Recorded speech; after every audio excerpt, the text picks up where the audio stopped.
Doğu Türkistan bir Ramazan ayını daha Çin yönetiminin baskı ve kısıtlamalarının gölgesi altında geçiriyor. Başta Uygur Türkleri olmak üzere bölgede yaşayan Müslümanların büyük bir kısmı oruç tutmak dahil olmak üzere İslami faaliyetlerde bulunamıyor.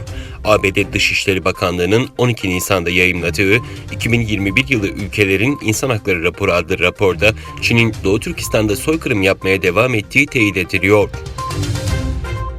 Doğu Türkistan'daki en etkili yayınlardan biri olan Xinjiang Kültür Dergisi'nin yayın editörü ve eski müdürü Kurban Mamut'un 5 yıldır ortadan kaybolduğu, tutuklandığını iddia eden ailesinin ise halen Çin makamlarından şahısla ilgili resmi bildirim almadığı biliniyordu.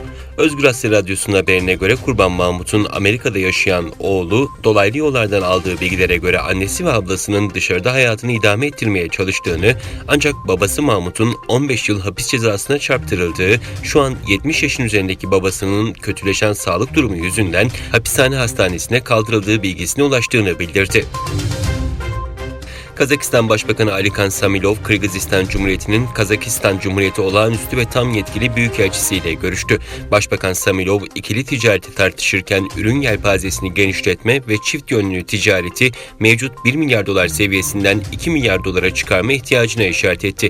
Büyükelçi ise Kazakistan'dan doğrudan yatırım çekmekle ilgilendiğini ifade etti. Japonya Hava Öz Savunma Kuvvetleri uçakları geçen mali yılda yabancı unsurlarla 1004 kez angajmana girdi. Bunların 722'sini Çin unsurları oluşturdu. Çin'e ait unsurlar arasında en çok keşif uçaklarının yer almasının istihbarat toplama çabalarının kanıtı olabileceği vurgusu yapıldı. Çin'in 26 milyon nüfusa sahip Şangay şehrinde artan koronavirüs vakaları sebebiyle milyonlarca kişi eve kapandı. Kentte gıda ve ilaç tedarikinde sıkıntı yaşanmaya devam ederken vatandaşlar evden çıkamadıkları için çaresiz hissediyor. Guardian'da yer alan habere göre Şangay'da yaşayan koronavirüs testi pozitif çıkan 82 yaşındaki bir kişi yiyecek ve ilaçlarının gelmesini bekliyor.